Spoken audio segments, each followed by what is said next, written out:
하나님 말씀 보시겠습니다. 우리가 함께 은혜 나누는 하나님 말씀은 출애굽기 12장 15절부터 28절까지 말씀입니다.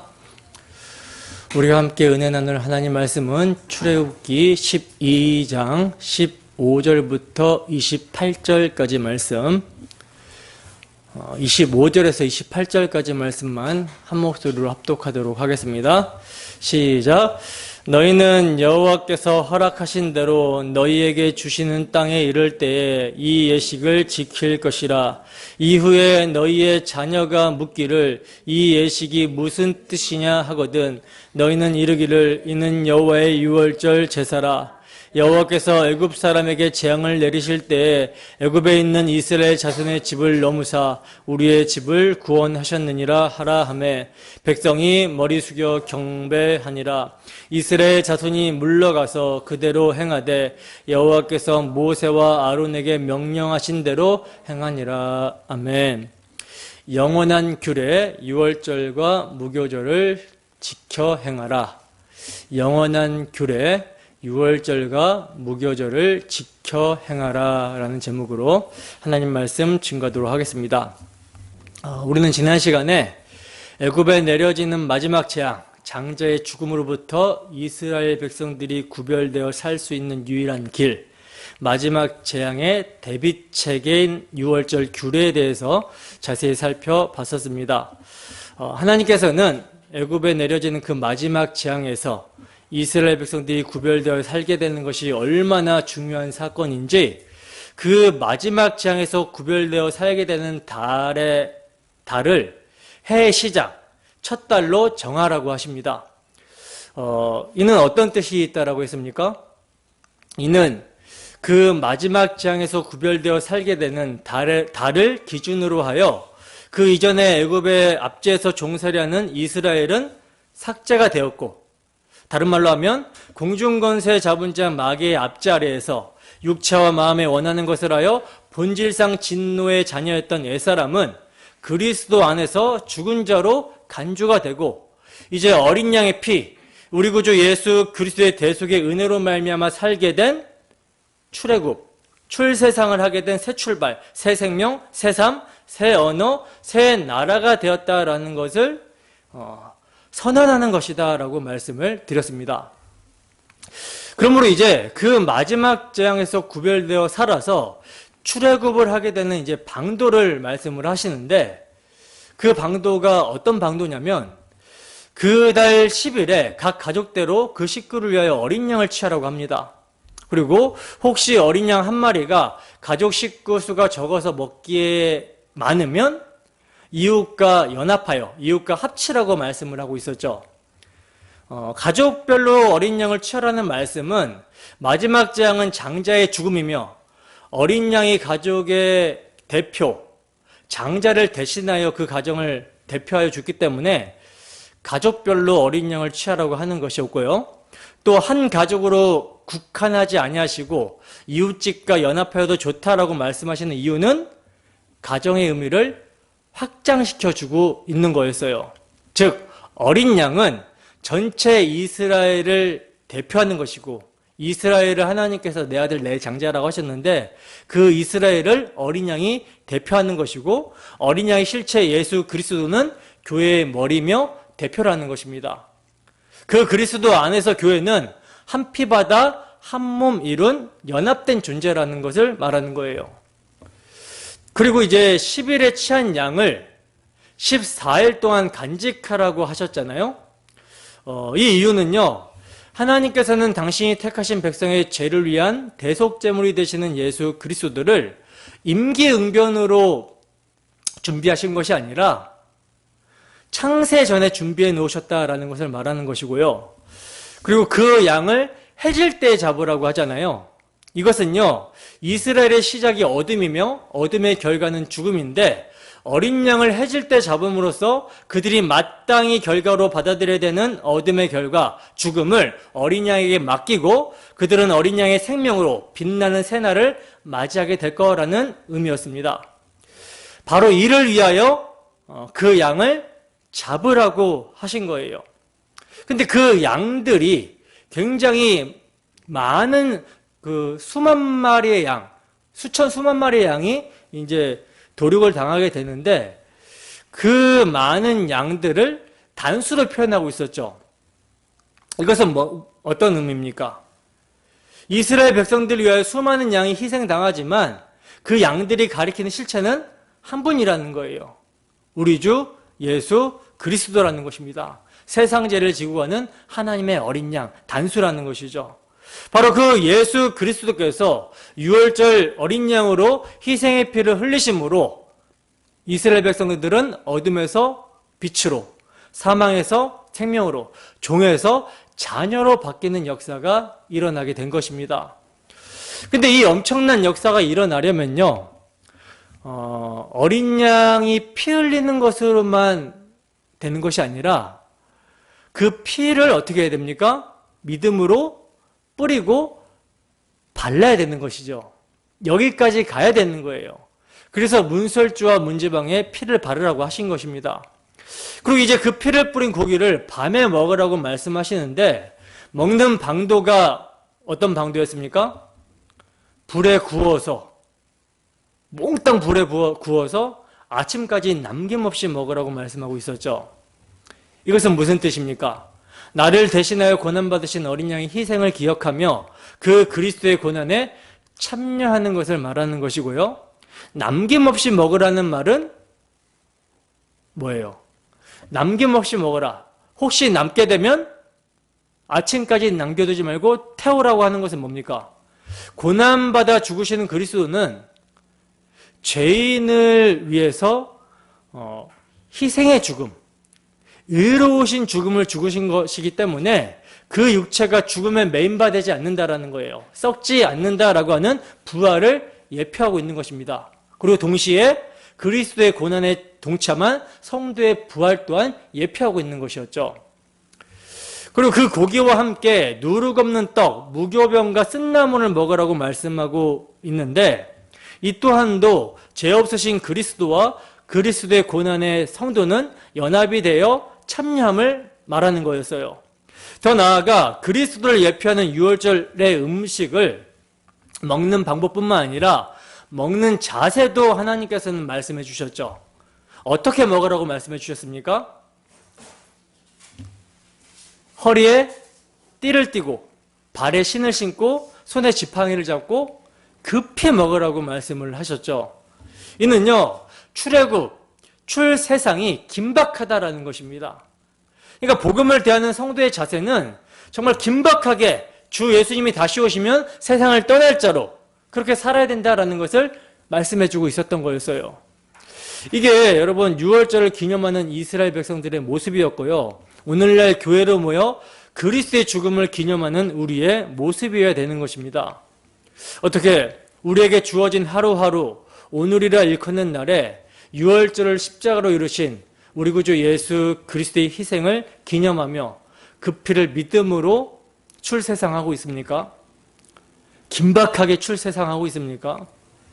성도는요, 오직 믿음으로 삽니다. 믿음으로 살아요. 그 믿음은 그리스도의 말씀을 들음에서 나죠. 그러므로 오늘도 그리스도의 말씀을 들을 때, 주 예수의 복음을 들을 때에 우리의 믿음이 견고해지고 우리의 마음이 출세상하여 믿음의 주, 온전하게 하신 이인 예수를 바라보고 붙드는 시간 되기를 주님의 이름으로 축원합니다. 본문 15절에서 18절 말씀입니다. 함께 읽습니다. 시작. 너희는 이레 동안 무교병을 먹을지니 그 첫날의 누룩을 너희 집에서 제하라. 무릇 첫날부터 일곱째 날까지 유교병을 먹는 자는 이스라엘에게서 끊어지리라. 너희에게 첫날에도 성회요 일곱째 날에도 성회가 되리니 너희는 이 두 날에는 아무 일도 하지 말고 각자의 먹을 것만 갖출 것이니라.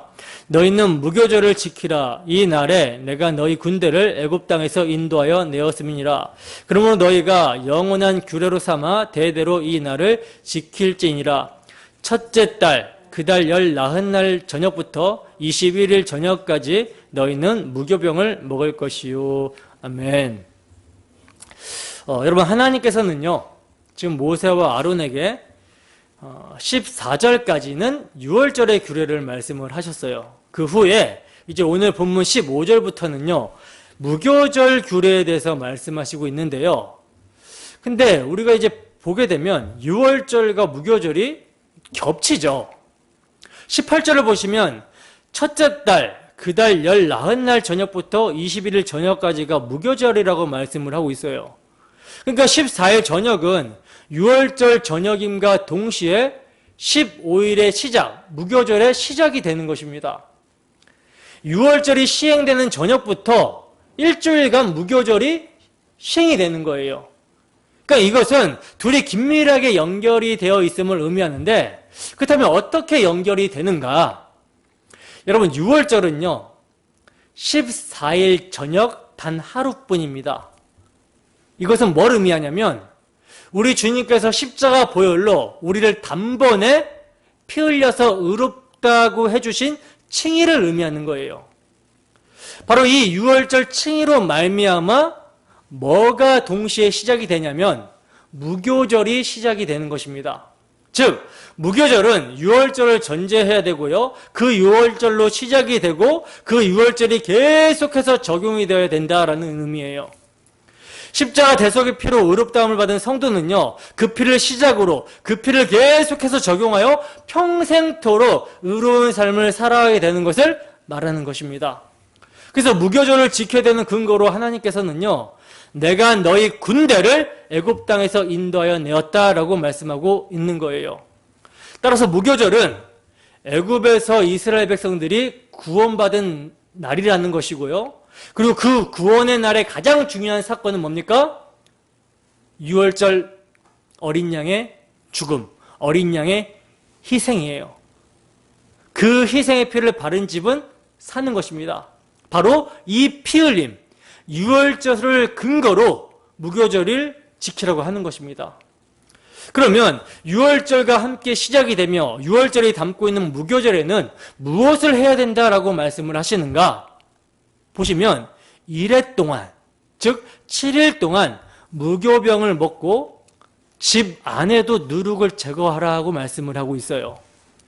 여러분, 무교병은 레위기를 우리가 살펴보면서 제가 자주 말씀을 드렸었는데, 죄를 상징하는 누룩을 제거한 빵을 무교병이라고 그러죠. 그렇다면 무교병을 먹고 집안의 누룩을 제거하라는 말은 뭐겠습니까? 성도는 자신이 거하는 모든 곳에서 누룩, 죄를 제거한 상태의 거룩한 삶을 살아야 됨을 의미하는 거예요. 근데 이게 무엇으로 가능하냐면 6월절과 연결이 된다고 했잖아요. 6월절과 겹친다고 했죠. 그러니까 6월절이 근거가 돼요. 그래서 6월절 어린 양의 피를 믿음으로 살 때에 누룩을 제거하게 되는 것입니다. 죄를 제거한 상태에서 거룩한 삶이 가능하다라는 거예요. 그래서 여러분, 무교병도요, 1차적으로는 생명의 떡 되시는 예수 그리스도를 예표하고요, 그 떡을 먹는 그리스도와 연합된 성도들을 의미합니다. 그렇다면 무교절 기간 동안 유교병을 먹는 자는 이스라엘에서 끊어지게 된다라는 말씀의 의미가 뭐겠습니까? 본문 19절에서 20절 말씀입니다. 함께 했습니다. 시작. 이래 동안은 누룩이 너희 집에서 발견되지 아니하도록 하라. 무릇 유교물을 먹는 자는 타국이든지 본국에서 난 자든지 막론하고 이스라엘 회중에서 끊어지리니 너희는 아무 유교물이든지 먹지 말고 너희 모든 유하는 곳에서 무교병을 먹을지니라. 아멘. 자, 보시면요, 유교물을 먹는 자는 타국이든지 본국에서 난다든지 막론하고 이스라엘 회중에서 끊어지게 된다라고 지금 재차 강조를 하고 있거든요. 유교병은 무교병과 반대로 누룩이 들어간 떡을 말하는 것인데, 바로 이 죄에 대해서 하나님은 강력하게 경고를 하고 계신 거예요. 그러면 이것이 무슨 죄인가?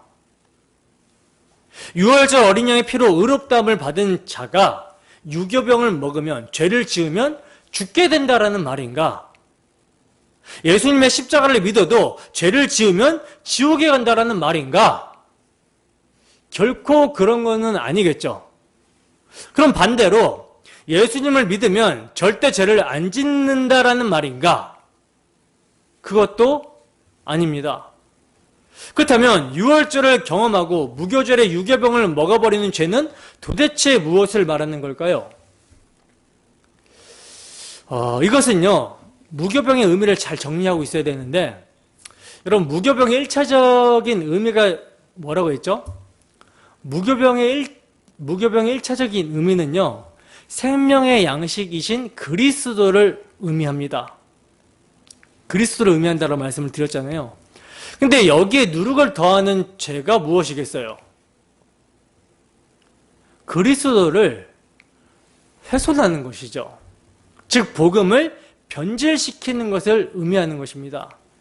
따라서 대속의 의미를 변질시키면 결국은 잘못된 믿음 생활을 하게 되고 이로 인해서 심판을 받게 된다.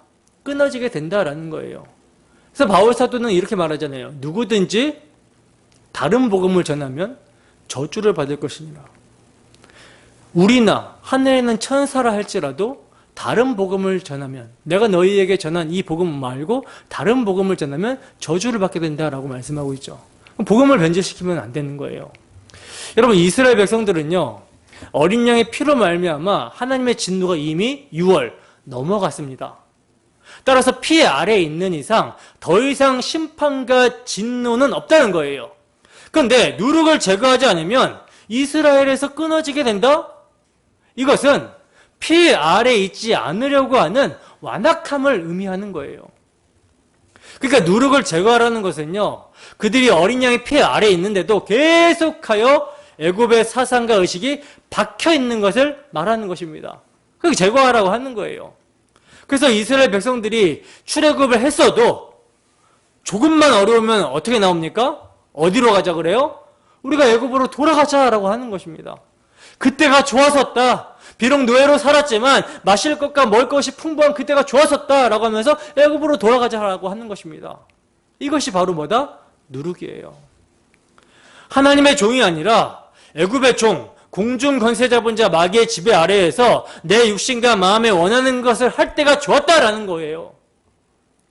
근데 어린 양의 피를 바르고 나오게 되니까 내가 원하는 대로 가는 것이 아니라 원치 않는 길로 가더라는 것이죠.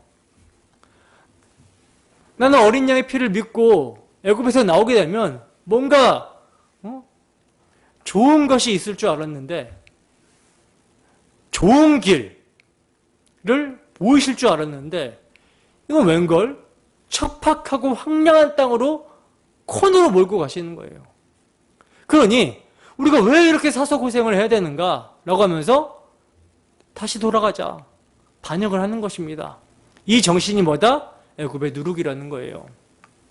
바로 이러한 옛사람의 누룩이 이스라엘 백성들의 삶을 주장하지 못하도록 무교절마다 누룩을 내버리라는 것입니다. 누룩 없는 떡을 먹으라는 거예요. 따라서 단지 누룩만 없애는 것으로 다 되었다라고 한다면 그야말로 문자적으로 외식적인 것이죠. 누룩을 버리면서 어떻게 돼요? 누룩을 버리고 누룩 없는 떡을 먹으면서 어떻게 돼요? 자신들이 어떻게 애굽에서 탈출하여 나오게 되었는지 6월절 어린 양의 피를 기억해야 된다는 거예요. 근데 이스라엘 백성들이 무교절을 지켰을지라도 그 내용면에서는 제대로 지킵니까? 못 지킵니까? 제대로 못 지켰던 것입니다. 그러니 무교절을 지키면서도 마음은 늘 애굽을 그리워했던 거예요. 애굽을 그리워하는 마음이 누룩임을 알고 버리라고 하신 건데 오히려 애굽을 사모했던 것입니다. 이것 때문에 이스라엘 백성들이 고생을 하는 거예요. 하나님께서요,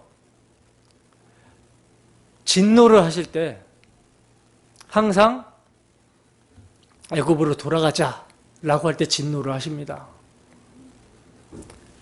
어린 양이 보혈을 바르고 나왔는데 그 보혈의 능력 안에서 참된 생명과 기쁨과 평안을 누리지를 못하고 계속해서 마음이 애굽에 있는 것입니다.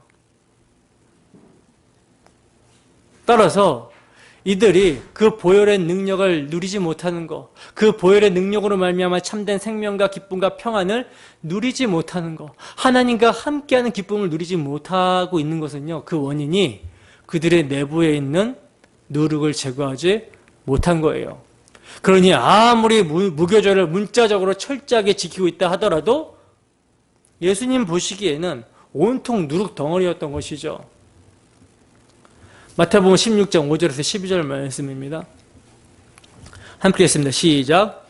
제자들이 건너편으로 갈새 떡 가져가기를 잊었더니 예수께서 이르시되 삼가 바리새인과 사두개인들의 누룩을 주의하라 하시니 제자들이 서로 논의하여 이르되 우리가 떡을 가져오지 아니하였도다 하거늘 예수께서 아시고 이르시되 믿음이 적은 자들아 어찌 떡이 없으므로 서로 논의하느냐 너희가 아직도 깨닫지 못하느냐 떡 5개로 5,000명을 먹이고 죽은 것이 몇 바구니며 떡 7개로 4,000명을 먹이고 죽은 것이 몇 강줄이었는지를 기억하지 못하느냐 어찌 내 말한 것이 떡의 간함이 아닌 줄을 깨닫지 못하느냐 오직 바리새인과 사두개인들의 누룩을 주의하라 하시니 그제서야 제자들이 떡의 누룩이 아니요 바리새인과 사두개인들의 교훈을 삼가라고 말씀하신 줄을 깨달으니라. 아멘. 평행구절도 보겠습니다. 마가복음 8장 14절에서 21절 말씀 함께 읽습니다. 시작. 제자들이 떡 가져오기를 잊었음에 배에 떡 1개밖에 그들에게 없더라. 예수께서 경고하여 이르시되 삼가 바리새인들의 누룩과 헤롯의 누룩을 주의하라 하시니 제자들이 서로 수군거리기를 이는 우리에게 떡이 없음이로다 하거늘 예수께서 아시고 이르시되 너희가 어찌 떡이 없음으로 수군거리느냐 아직도 알지 못하며 깨닫지 못하느냐 너희 마음이 둔하냐 너희가 눈이 있어도 보지 못하며 귀가 있어도 듣지 못하느냐 또 기억하지 못하느냐 내가 떡 5개를 5,000명에게 떼어줄 때에 조각 몇 바구니를 거두었더냐 이르되 12이니이다. 또 7개를 4,000명에게 떼어줄 때에 조각 몇 강주리를 거두었더냐 이르되 7이니이다. 이르시되 아직도 깨닫지 못하느냐 하시니라. 아멘. 마태복음에서는요 예수님께서 바리새인과 사두개인들의 누룩을 주의하라고 하시자 제자들이 어떻게 알아듣죠? 7병이어로 4,000명을 먹이시고 남은 조각이 7강줄이었는데 이 떡을 가지고 오지 않은 것으로 알아듣습니다. 제자들은 누룩이라는 말을 듣고서는 그걸 먹는 떡으로 알아들었는데 예수님은 누룩이 바리새인들과 사두개인들의 교훈을 말씀하고 있으셨던 거예요. 마가복음에서도 역시 알아듣지 못하죠. 그러나 두 곳 다 주님께서는요 바리새인들과 사두개인들 그리고 헤롯의 누룩을 주의하라. 그들의 교훈을 주의하라고 하셨던 것입니다. 여러분 바리새인들은 여러분들이 잘 알다시피 얼마나 정말 철저하게 하나님의 율법을 철저히 지키고 순종하는 자들인지 율법의 의로는 흠이 없다라고 자부하던 사람들이었어요. 이들이 무교절을 지키지 않았을까요? 무교절을 철저하게 지킨 사람들입니다. 참으로 철저하게 무교절을 지킨 사람들이라는 거예요. 그런데 그렇게 철저하게 무교절을 지킨 사람들이 예수님으로부터 가장 많은 저주를 받습니다. 화 있을진저 외식하는 서기관과 바리새인들이여 하신 거예요.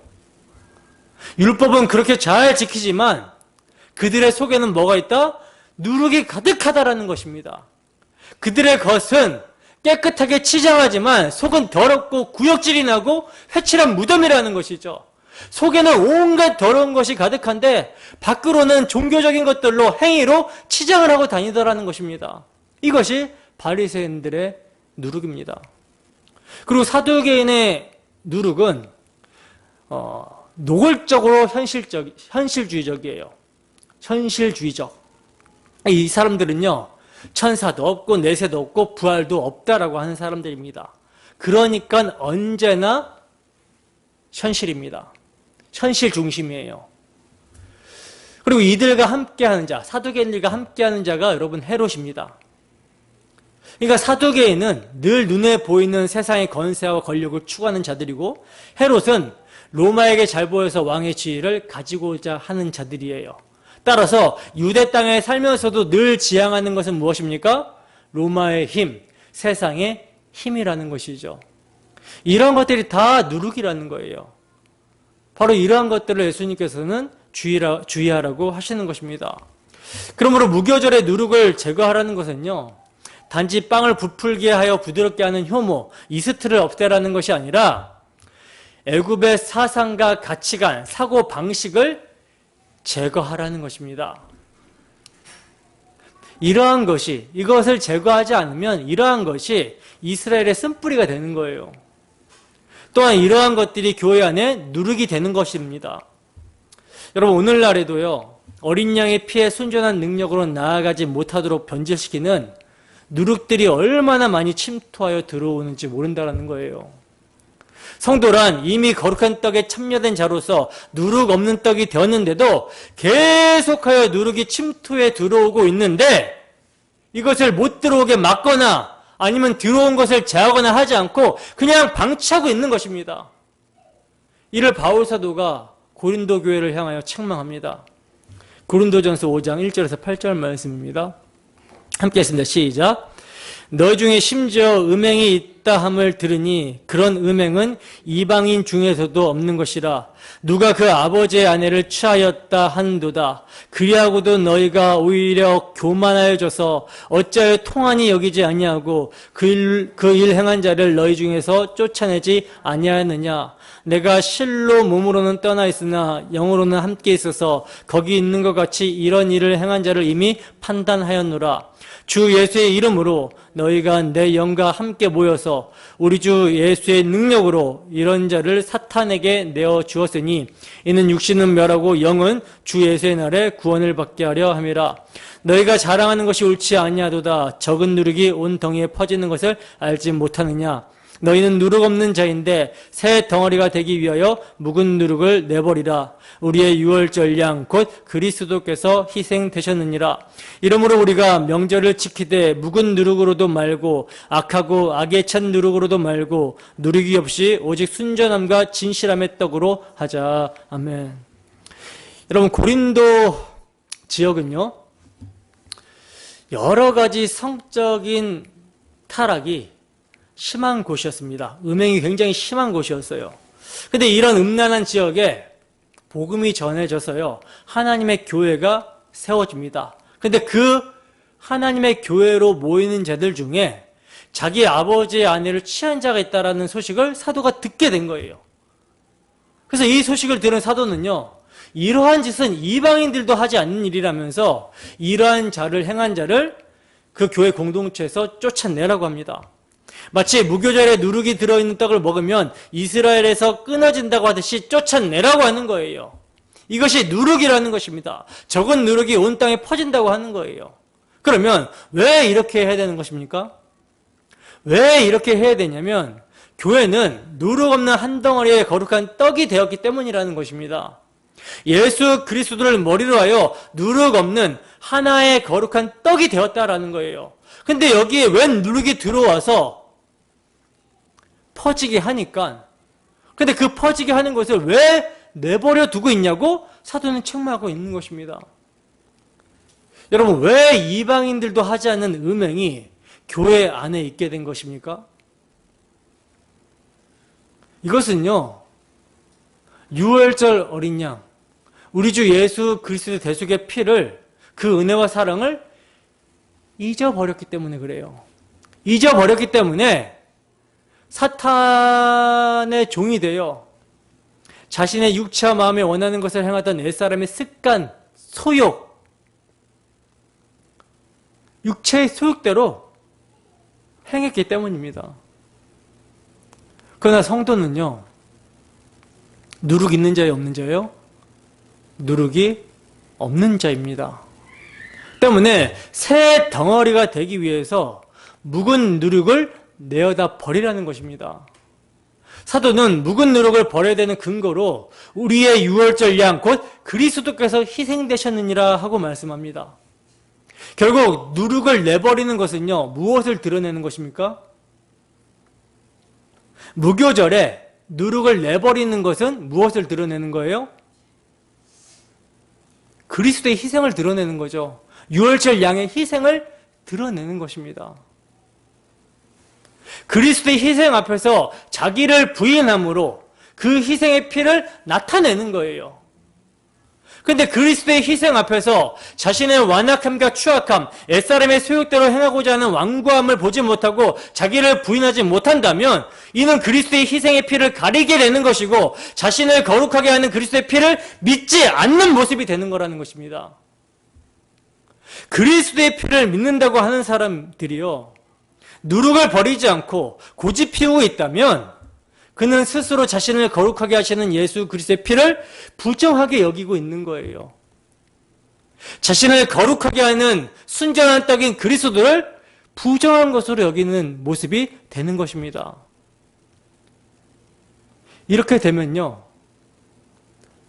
참으로 무서운 지경까지 떨어지게 되는데 베드로 사도는 이렇게 말씀합니다. 베드로후서 2장 20절에 22절 말씀 함께 했습니다. 시작. 만일 그들이 우리 주 대신 구주 예수 그리스도를 알므로 세상의 더러움을 피한 후에 다시 그 중에 얼매이고 지면 그 나중 형편이 처음보다 더 심하리니 의의 도를 안 후에 받은 거룩한 명령을 저버리는 것보다 알지 못하는 것이 도리어 그들에게 나으니라. 참된 속담에 이르기를 개가 그 토였던 것에 돌아가고 돼지가 씻었다가 더러운 구덩이에 도로 누웠다 하는 말이 그들에게 응하였도다. 아멘. 정말 무서운 말씀이죠.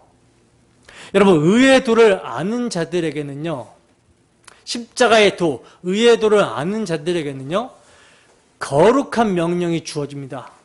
거룩한 명령이 주어져요. 어떤 명령입니까? 이제 옛사람과 그 육체의 습관들을 벗어버리고 새 사람을 입으라는 명령이 주어지는 거예요. 이제 믿음으로 살라는 명령이 주어지는 것입니다. 근데 완고하고 완악한 마음으로 자기 중심적인 가치관과 세계관을 버리지 않고 거룩한 명령을 저버린다면 이것은 차라리 알지 못하던 것이 낫다고 하는 거예요. 때문에 이러한 쓴뿌리가 나오지 않도록 두려운 마음으로 자신을 살피고 교회를 살펴야 된다는 거죠. 자신을 살피라는 것은 자기 안의 완고함과 완악함, 누룩을 버리는 거고, 교회 안을 살피라는 것은 그러한 누룩이 있는 자들의 모습이 보이면 권고하고 권면하라는 것입니다. 그래서 돌이키게 하라는 거예요. 히브리서 12장 14절에서 17절 말씀입니다. 함께 읽습니다. 시작. 모든 사람과 더불어 화평함과 거룩함을 따르라. 이것이 없이는 아무도 주를 보지 못하리라. 너희는 하나님의 은혜에 이르지 못하는 자가 없도록 하고 또 쓴뿌리가 나서 괴롭게 하여 많은 사람이 이로 말미암아 더럽게 되지 않게 하며 음행하는 자와 혹 한 그릇 음식을 위하여 장자의 명분을 판 에서와 같이 망령된 자가 없도록 살피라. 너희가 아는 바와 같이 그가 그 후에 축복을 이어받으려고 눈물을 흘리며 구하되 버림받아 회개할 기회를 얻지 못하였느니라. 아멘. 여러분, 모든 사람과 더불어 화평함과 거룩함을 따르려면 뭘 기억해야 됩니까? 나 같은 죄인을 구원하시고자, 나 같은 죄인을 용서하시고자 희생의 피를 흘리신 주 예수의 대속의 사랑을 기억해야 되는 거예요. 근데 완악함과 완고함으로 이를 망각해버리게 되면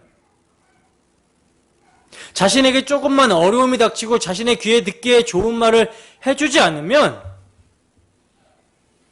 자기가 자기 인생의 주인이라고 여겼던 옛사람의 소욕대로 행동하게 되는 것입니다.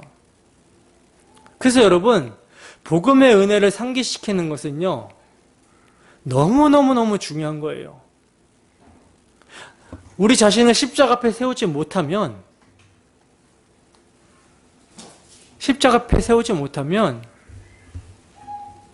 우리의 마음은 교만해집니다. 완고하고 완악해집니다. 그래서 내가 누구간데 라고 바로 튀어나오는 거예요. 자기 듣기 좋은 말만 듣게 되는 거죠. 누가 싫은 소리 하면 귀를 닫아버리고 마음을 완고하게 하고 완악하게 하는 것입니다. 뭘 잊어버리면 복음의 사랑, 복음에 나타난 하나님의 사랑, 십자가 대속의 은혜와 사랑을 망각하고 잊어버리게 되면 그렇게 되는 거예요. 마음이 아주 딱딱하게 굳어버리게 되는 것입니다. 근데 이 상태로 쭉 가면 어떻게 됩니까? 쭉 가면 어떻게 돼요? 해결 기회를 얻지 못하는 거죠. 그러니까 쓴뿌리가 올라왔다 싶으면 이거를 쳐내고 회개해야 되는 게 굉장히 중요한 거예요. 분별은 이것입니다. 예수 믿는 거. 여러분, 예수 믿는 거가 뭐예요? 예수 믿는 것을 여러분들의 능력으로 합니까? 여러분들의 능력으로 예수 믿었습니까? 여러분들의 의지와 노력으로 믿었습니까? 아니죠. 그죠? 하나님의 주권적인 은혜와 하나님의 때에 하나님께서 마음을 열어 믿게 하신 거예요. 근데 그 수단으로 사용되는 것이 무엇이었습니까? 그냥 가만히 멍하니 있는데, 가만히 멍하니 있는데, 하나님의 주권적인 은혜가 임해가지고 마음을 열어서 뭐 믿게 된 거예요? 아니잖아요. 그죠? 예수님이 당신의 죄를 용서하기 위해 십자가에서 피 흘리셨다. 이것을 믿어야 된다. 이것을 믿어야 산다. 라고 하는 강권이죠. 이 강권을 했을 때 하나님께서 마음을 열어서 믿게 하시는 거잖아요. 마찬가지로 하나님은 우리의 옛사람 누룩을 버리게 하시고 누룩 없는 떡 예수 그리스도 안에서 새 사람으로 지어 가십니다. 하나님이 주권적으로 섭리 가운데 그렇게 행해 가세요. 근데 이때 사용하시는 것이 뭐냐면 복음을 근거한 권면과 명령을 사용하신다라는 거죠. 근데 여기에 대해서 거부하는 것이 뭐냐면 완악한 마음의 태도인 거예요. 이게 분별의 기준입니다. 그러니까 여러분들이 마음이 복음에 입각한 권면과 권고를 들었을 때 하나님의 뜻대로 더 살기를 열망함과 간절함이 있는지 아니면 귀를 닫고 마음의 문을 닫아버리는지 이게 굉장히 중요한 분별의 기준입니다. 자, 그러므로 무교병을 7일간 잘 먹는다는 것은요, 6월절 어린 양의 피를 늘 묵상하며 그 피 안에서 옛사람의 누룩을 버리는 거예요. 죽었다고 여기는 것이고, 새 떡, 그리스도라는 순결하고 진실한 떡에 참여돼서 새 사람으로서의 삶을 사는 것, 바른 복음 가운데 사는 삶을 의미하는 것입니다. 7이라는 기간은 완전수로서 예수님 재림하시기 전까지의 성도의 삶이라고 말씀을 드렸잖아요. 그리고 뭐 성도가 개인의 인생 종말까지의 날이 될 수 있고 주 예수님 다시 오시는 날이 될 수 있는데 어쨌든 그 기간 동안 어떤 삶을 살아야 된다? 누룩을 버리는 삶. 그리고 새 덩어리, 순전함과 진실함의 떡이 되시는 예수 그리스도에 연합돼서 동참돼서 살아가는 복음 가운데 사는 삶을 의미하는 거예요. 이게 여러분 올바른 우리의 거룩함, 성화의 개념인 것이죠. 단지 도덕적 행위가 탁월해야 됨을 말하는 것이 아니라 도덕적으로 살라고 얘기하는 것이 아니라 평생토록 올바른 복음대로 믿고 사는 것을 거룩함, 성화라고 하는 것입니다. 이 올바른 믿음 안에 포함되어 있는 것이 자기 부인의 순종, 행함인 거예요. 따라서 성화는요, 참된 성화는 두 가지 질문을 던지게 합니다. 당신의 믿음은 평생토록 예수만 의지하는가? 그 예수가 당신의 삶 속에서 믿음의 열매를 맺어 가시는가? 이 두 질문에 아멘이라고 고백하면서 순종하게 되는 것이 성화를 이루어가는 성도의 고백이며 모습인 것입니다. 자, 이제 또 우리가 살펴볼 것은요, 6월절과 무교절에 나타난 안식의 개념이에요. 16절을 다시 보시면 너희에게 첫날에도 성회요 일곱째 날에도 성회가 되리니 너희는 이 두 날에는 아무 일도 하지 말고 각자의 먹을 것만 갖출 것이니라 하고 이렇게 말씀을 하시는데, 여기서 첫날을 성회로 정하고 아무 일도 하지 말라는 것은요, 첫 창조에 무너진 안식이 6월절, 즉 우리 주 예수 그리스도의 십자가로 회복이 된 새 창조를 알리는 것을 의미하고요. 초림이죠. 일곱째 날을 성회로 정하고 아무 일도 하지 말라고 하는 것은요, 유월절, 즉 우리 주 예수 그리스도의 십자가로 이루신 새 창조의 확증을 의미하는 거예요. 예수님의 재림의 때에 십자가로 이루신 새 창조가 확증이 된다라는 것을 의미하는 것입니다. 여기에 우리가 할 수 있는 것이 있어요, 없어요? 첫 창조에도 우리가 할 수 있는 것이 아무것도 없었어요. 우리는 눈 떠보니까 안식이었습니다. 마찬가지로 새 창조에도요, 할 수 있는 것이 있어요, 없어요? 아무것도 없어요. 오직 예수님의 십자가 구속, 대속의 피로만 우리가 새 창조가 되는 것입니다. 따라서 여러분, 첫 창조도 또 창조의 회복인 새 창조도 우리가 할 수 있는 것이란 없다라는 것이 아무 일도 하지 말라는 의미인 거예요. 그러나 이때 유일하게 할 수 있는 것이 있으니 그것이 무엇입니까? 먹을 것을 갖추는 일인데, 이때에 먹을 것이란 뭐예요? 무교병이죠. 즉 예수 그리스도라는 생명의 양식만 갖추고 쉬는 것이 바로 주님 재림하시기 전까지 성도의 인생, 무교절 기간이라는 것입니다. 따라서 그 기간 동안 우리가 잊지 말아야 되는 것은 유월절 어린 양의 피, 그리고 그 피로 인해 주어지는 새 삶, 내가 거룩하니 너희도 거룩하라는 하나님의 말씀을 기억하며 살아야 한다라는 거예요. 그래서 하나님은요, 유월절과 무교절을 대대로 지킬 영원한 규례라고 말씀을 하고 계시는 것입니다.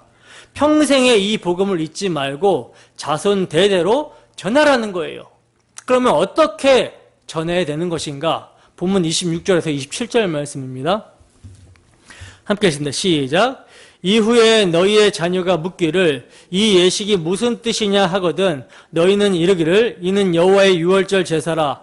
여호와께서 애굽 사람에게 재앙을 내리실 때에 애굽에 있는 이스라엘 자손의 집을 넘으사 우리의 집을 구원하셨느니라 하라. 아멘.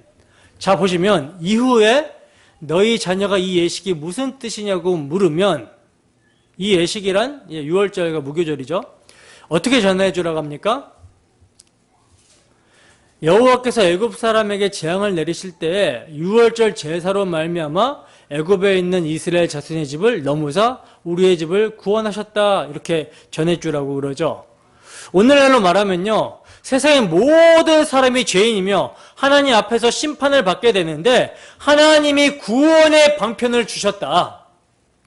이는 자기 아들을 죄 있는 육신의 모양으로 보내셔서 육신의 죄로 정하사 대신 심판받게 하시고 이를 믿는 자는 심판에서 구원하시기로 하셨다. 그러니 이 사실을 믿고 하나님의 아들 예수 그리스도의 십자가 공로를 의지해라. 그리하면 너를 넘어가실 것이다. 이렇게 전해주라는 것입니다. 사도 바울은요, 이 유월절에 대해서 로마에 있는 성도들에게 이렇게 전합니다. 로마서 8장 3절에서 6절 말씀 함께 했습니다. 시작. 율법이 육신으로 말미암아 연약하여 할 수 없는 그것을 하나님은 하시나니 곧 죄로 말미암아 자기 아들을 죄 있는 육신의 모양으로 보내어 육신의 죄를 정하사 육신을 따르지 않고 그 영을 따라 행하는 우리에게 율법의 요구가 이루어지게 하려 하심이니라. 육신을 따르는 자는 육신의 일을, 영을 따르는 자는 영의 일을 생각하나니 육신의 생각은 사망이요 영의 생각은 생명과 평안이니라. 아멘. 즉 사도 바울은요, 유월절과 무교절의 의미를 함께 전하고 있는 것입니다. 따라서 오늘날 우리에게도 이같이 복음을 살아내고 복음을 전하는 이러한 모습이 있어야 되는 것이죠. 그리고 이제 본문 21절부터 28절까지의 내용은요, 모세가 이스라엘 장로들을 불러서 하나님이 말씀하신 유월절에 대해서 전하고 이스라엘 자손이 말씀대로 유월절을 준비하는 내용입니다. 이때 모세가 구체적으로 언급하는 새로운 내용이 나오고 있는데 본문 22절 보겠습니다. 함께 했습니다. 시작. 우슬초 묶음을 가져다가 그릇에 담은 피에 적셔서 그 피를 문 임방과 좌우 설주에 뿌리고 아침까지 한 사람도 자기 집 문 밖에 나가지 말라. 아멘. 자, 보시면 피를 문 임방과 좌우 설주에 뿌리고 한 사람도 자기 집 문 밖으로 나가지 말라고 말씀하시고 있어요. 그런데 22절, 우리가 지금 읽으면 22절에 부적절에 보이는 번역이 있어요. 그게 뭐냐면 그릇에 담은 피라고 할 때 그릇입니다. 이게 이제 샤프라고 하는 히브리 단어의 번역인데요. 이 사프라고 하는 히브리어 단어는 성경의 그릇 또는 잔으로도 번역이 되기도 하지만 문지방 또는 문으로 번역이 되는 단어거든요. 문지방 또는 문. 사사기 19장 27절입니다. 함께 했습니다. 시작. 그의 주인이 일찍이 일어나 집 문을 열고 떠나고자 하더니 그 여인이 집 문에 엎드러져 있고 그의 두 손이 문지방에 있는 것을 보고. 아멘. 여기서 그의 두 손이 문지방에 있는 것을 보고 할 때의 문지방으로 번역이 된 단어가 히브리어 사프라는 단어예요. 왕하 12장 9절입니다. 함께 했습니다. 시작. 제사장 여호야다가 한 괴를 가져다가 그것의 뚜껑에 구멍을 뚫어 여호와의 전문 어기 오른쪽 곧 제단 옆에 두매 여호와의 성전에서 가져오는 모든 은을 다 문을 지키는 제사장들이 그 궤에 넣었더라. 모든 은을 다 문을 지키는 제사장들이 그 궤에 넣었더라 할 때 이 문이 샤프라는 단어입니다. 따라서 오늘 본문의 사프라는 단어는요, 옛날 애굽 사람들의 문 앞에 계단 또는 문지방으로 번역하는 것이 적절하다라는 거예요. 왜냐하면 문설주와 문인방에는 피가 발라져 있지만 문지방에는 피를 바르라는 말이 없는데 문지방에서는요, 양을 잡을 때 이미 피가 발라져 있었기 때문이라는 거예요. 그래서 70인 역에서는 이 단어를 문간에서 라고 번역을 하고 있고요. 또 불가타 역에서는요, 문지방에 있는 피에라는 말로 번역을 했습니다. 즉 이스라엘 자손이 거하는 집 문 사방이 다 피로 발려져 있었다라는 거예요. 따라서 이들은 문 밖으로 나가서는 된다 안 된다? 결코 나가서는 안 되었다라는 것입니다. 이를 아더핑크 목사님은요, 문 위와 좌우 아래 피를 통해 그리스도의 십자가 보혈을 정확하게 예표하고 있었다라고 해석을 합니다. 위에 있는 피는 예수님께서 가시면류관을 쓰셨을 때 예수님의 머리에서 흘려지는 피를 예표한다라고 하고요. 좌우의 피는 좌우의 그 문 인방에 바르는 좌우의 피는 그 예수님이 십자가를 지실 때 두 손에 못 박히시잖아요. 그 못 박히실 때 흘리는 피를 예표하고 있다라고 말을 하고 있고 그렇게 해석을 하고 있고요. 아래의 피는 양발에 못 박히심으로써 흘려지는 피, 이를 예표하고 있었다라는 거예요. 때문에 우리는 하나님의 심판날까지 예수 그리스도의 십자가 밖으로 나가서는 안 된다라고 해석을 합니다. 굉장히 적절한 해석인 것이죠. 하나님은 오직 아들의 십자가, 그 피를 보시고 넘어가기 때문에 예수님의 피 아래에 있어야 되는 거예요. 그 밖으로 나가면 된다 안 된다? 결코 안 된다라는 것입니다. 그런데 이제 이 피를 바를 때 중요한 도구가 등장을 합니다. 그게 뭐냐면 우슬초 묶음을 가지고 와서 발랐다 그러죠. 우슬초는요, 양과 관련된 도구가 아니라 피를 바르는 도구예요. 따라서 그리스도와 관련된 의미보다는 그리스도의 피를 취하는 죄인과 관련된 의미라고 볼 수가 있습니다. 성경에 보면 우슬초는요, 한결같이 죄인들의 손에 들려져 있음을 보게 되거든요. 레위기 14장에서는 나병을 깨끗게 하는 것과 연관이 되어 있고요. 민수기 19장에서는요, 부정함을 제하는 것에 연관되어 나오고 있어요. 그리고 시편 51편 7절에서는 여기는 함께 좀 찾아보면서 읽어보겠습니다. 시편 51편 7절 말씀 함께 했습니다. 시작.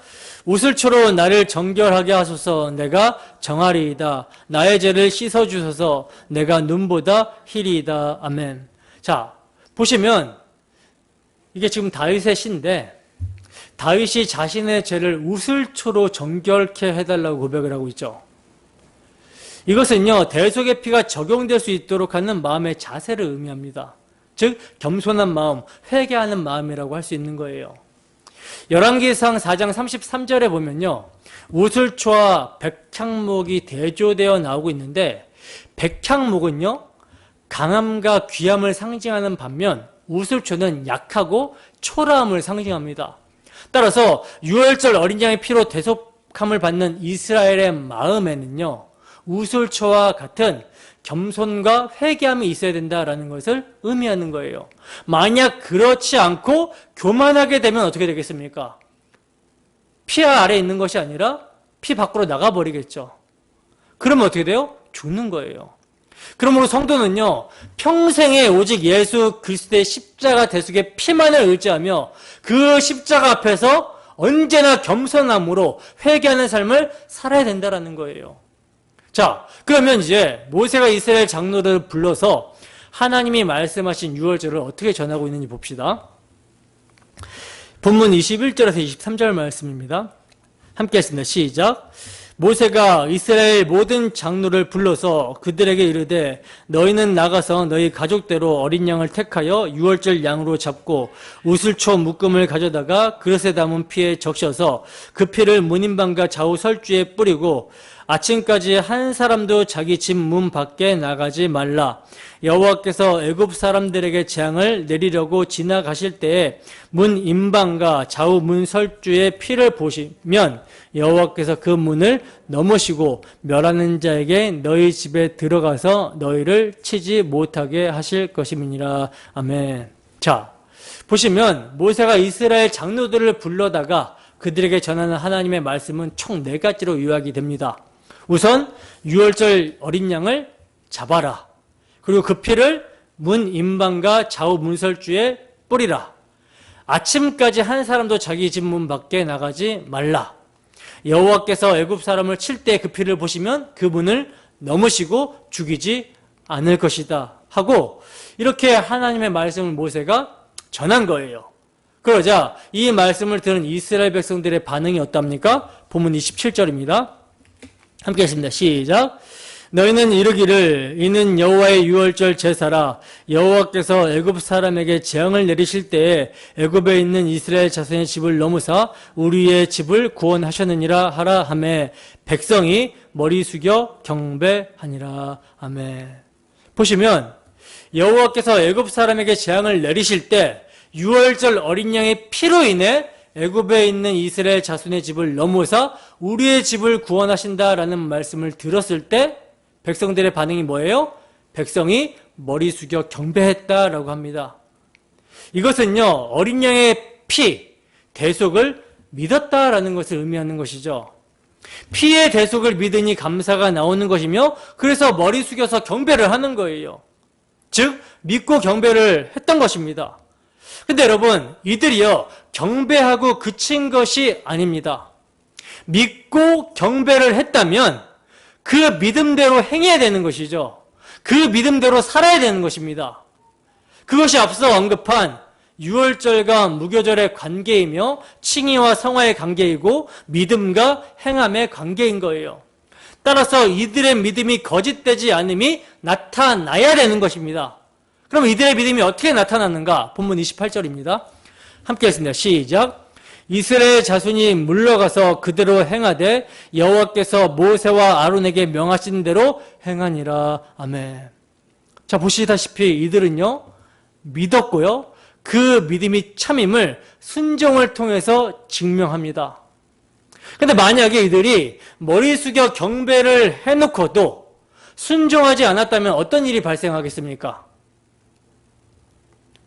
순종하지 않으면 어떤 일이 발생하겠어요? 그러니까 그대로 행하지 않으면, 모세와 아론에게 명하신 대로 그대로 행하지 않으면 어떤 일이 발생하겠냐는 거예요. 당연히 이스라엘 집에도 장자가 죽어나가겠죠. 이스라엘의 집에도 심판이 임했을 거라는 것입니다. 아무리 입으로 우리는 어린 양의 피를 믿습니다 라고 소리치고 머리를 숙여서 경배를 해도 그 피를 바르지 않으면, 순종하지 않으면 죽는 거예요. 이처럼 여러분, 참 믿음은요, 반드시 자기 부인, 순종을 동반합니다. 그래서 유월절과 무교절이 하나이고 칭의와 성화가 하나이듯 믿음과 행함은 하나인 거예요. 많은 사람들이요, 믿음으로 구원을 받는다고 할 때 그 믿음을 지식의 동의로 착각을 합니다. 그러나 성경적인 믿음은요, 전인 영적인 믿음이에요. 지식과 감정과 의지가 함께 이루어지는 믿음입니다. 그래서 의지, 즉 행함이 여기에 포함이 된다라는 것이죠. 오늘날 삶은 전혀 복음에 합당한 삶, 즉 어린 양 예수 그리스도의 피를 의지하고 그 피를 기준으로 살지 않으면서도 육신의 소욕을 따라 마음에 원하는 것을 하면서 자기 마음대로 살면서도, 다른 말로 누룩을 전혀 제거하지 않으면서도 말로는 예수님을 믿고 사랑한다라고 하는 사람이 얼마나 많은지 몰라요. 이런 사람들의 완악함과 누룩이 여러분 어디서 드러나게 될까요? 어디서 드러나게 되겠습니까? 자신의 잘못을 지적하며 복음에 합당한 삶을 살라고 권고할 때 드러납니다. 복음을 전해준 바울 사도에게 정말 눈이라도 빼어줄 정도로 바울 사도를 사랑했던 갈라디아 교회에 다른 복음이 침투해 들어오고요, 그들이 복음의 은혜를 망각해 버리게 되자 어떠한 일이 여러분 일어나게 됩니까? 바른 복음으로 권하는 바울 사도를요, 원수처럼 여기는 모습이 나타납니다. 사도는 그가 갈라디아 성도들을 복음의 말씀, 진리의 말씀으로 나아가기 때문에, 그 갈라디아 교인들을 사랑하기 때문에 그들에게 바른 복음과 그 복음에 따르는 참말을 하는데도 그 참말을 함으로 말미암아 갈라디아 형제들이 사도를 원수로 여기더라는 거예요. 여러분들은 어떻습니까? 제가 참말을 함으로 여러분들에게 원수가 됩니까? 그게 누룩이에요. 제가 여러분들에게 권면할 때는요, 제 개인적인 생각이나 뜻, 감정을 가지고 제 말을 하는 것이 결코 아닙니다. 설교를 준비할 때 가장 먼저 제가 말씀에 의해서 찔림을 받고요, 회개를 해요. 그래서 주 예수의 피를 뒤집어 쓰고 말씀을 전하는 것입니다. 개인적인 권면도 마찬가지예요. 제가 권면할 때도요, 제 눈에 들보를 너무나 잘 알고 있어요. 그럼에도 이게 제게 맡겨주신 사명이기 때문에 여러분들의 눈에 있는 티를 빼주려고 권면할 때 주 예수의 이름으로, 주 예수의 말씀으로 권면하는 것입니다. 제 말로 하는 것이 아니라. 왜냐하면 티가 빠져야 믿음의 주가 바르게 보이고 누룩이 제거되어 주 예수의 은혜를 누릴 수 있기 때문이라는 것이죠. 여러분, 참으로 십자가 앞에 서서 나 같은 죄인을 위해 피 흘리신 예수 그리스도의 피를 바르는 믿음의 순종을 하는 자 되기를 소원합니다. 그리고 그 피를 날마다 자신의 삶에 적용함으로 옛사람의 누룩을 제거하며 순결하고 진실하신 떡, 우리 주 예수 그리스도의 희생을 나타내며 살기를 참으로 소원합니다. 십자가 지신 예수님이요, 우리의 주님이에요. 주님이라는 말은 주인이라는 것입니다. 우리의 주인이라고요. 우리의 생사 여탈권을 가지고 계시며 그분의 말씀이 기준이라는 것입니다. 때문에 그분 앞에서, 그분의 뜻 앞에서 우리의 생각, 우리의 감정, 우리의 의지, 이런 옛사람의 소욕들을 부인해야 되는 거예요.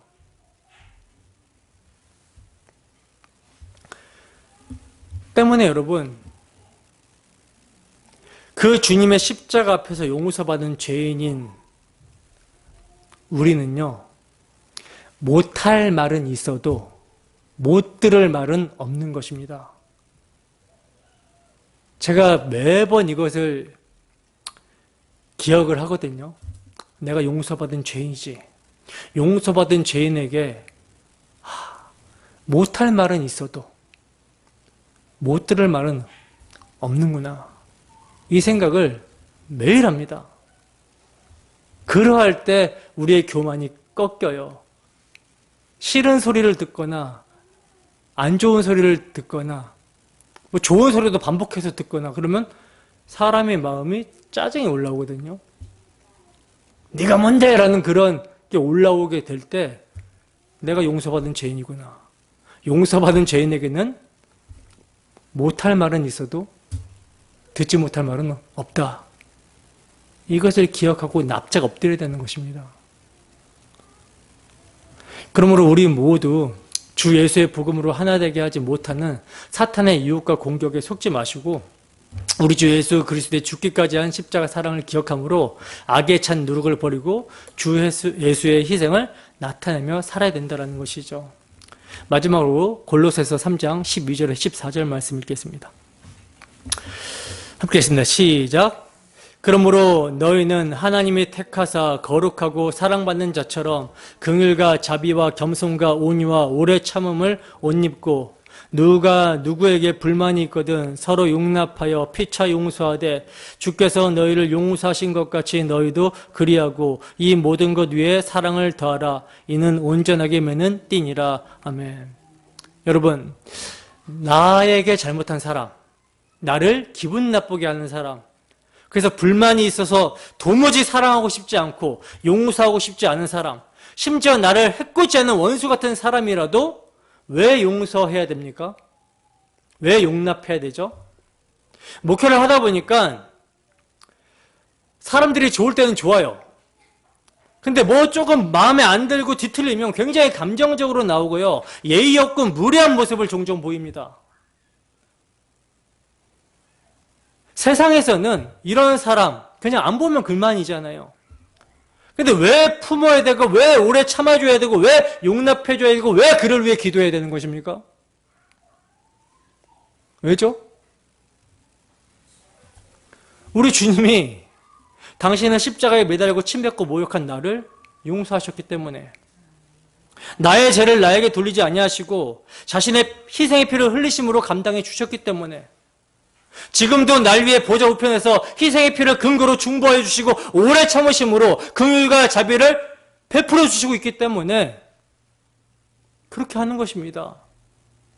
내가 너희를 사랑할 것 같이 너희도 서로 사랑하라고 하셨기 때문에 사랑은 허다한 허물을 덮는다라고 하셨기 때문에 완악하고 완고한 모습을 보여도 그를 위해서 기도하는 거예요. 용납하는 것입니다. 쉽지 않죠. 쉽지 않지만 주께서 나에게 베푸신 사랑을 기억하면서 사랑해 보려고 실천하는 거예요. 이게 믿음의 순종 아닙니까? 내 옛사람의 소욕은요, 정말 용서하기 싫어요. 밉고요, 복수하고 싶습니다.